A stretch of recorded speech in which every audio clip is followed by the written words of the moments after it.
Political parties must do more to prepare candidates for the ruthless nature of campaigning, according to a new report. A parliamentary cross-party group documented the scale of abuse and intimidation of parliamentary candidates during the general election. One MP suffered an anti-Semitic attack and another was targeted by racist graffiti and repeated death threats. Shadow Home Secretary Diane Abbott says she's been the victim of racist abuse, including use of the N-word. She spoke about how the abuse affected her and her parliamentary staff. Well, first of all, it's horrible for my staff. I mean, this stuff is on Facebook, people email in, and obviously it's on Twitter. And it is demoralising for me because of the volume. I mean, when I first became an MP, if you wanted to abuse an MP, you had to write a letter, usually in green ink, put it in an envelope, put a stamp on it, and walk to the post box. Now you just press a button and I'm flooded with horrible racist abuse. Is this something that has got worse over your years in Parliament? Oh, it's definitely got worse. When I was a new MP, maybe I got one racist, abusive letter a week, maybe a few more if there was something in the news.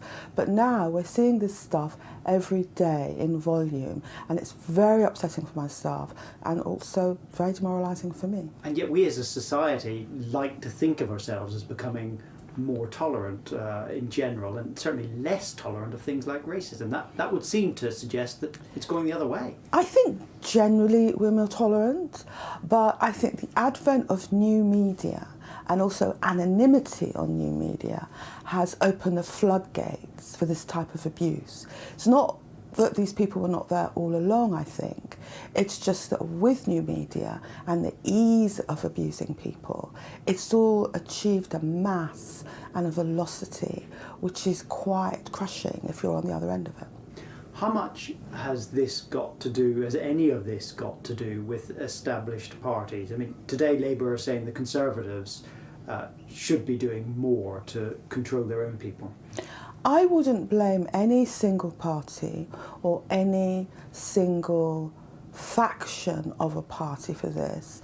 This is a problem of the time, but I think that all parties have to try and ensure that their supporters don't engage in mindless abuse online, because it just drags the debate down. Is there anything a party can do other than say, please don't do it? I mean, can they take stronger action? Well, we're very clear in the Labour Party that if we find people, we're very clear in the Labour Party that if you are known and you are peddling racist, homophobic, anti-Semitic abuse, you will face a penalty. The problem with a lot of this abuse, though, is it's anonymous. Not all of it is, of course, and there was the case of the Conservative MP only this week who used incredibly vile language. What should happen to her? Well, I think she's been suspended, and I think that's right. I just think that all of us as MPs have a responsibility to mind our language because it sets such a terrible example. Diane Abbott.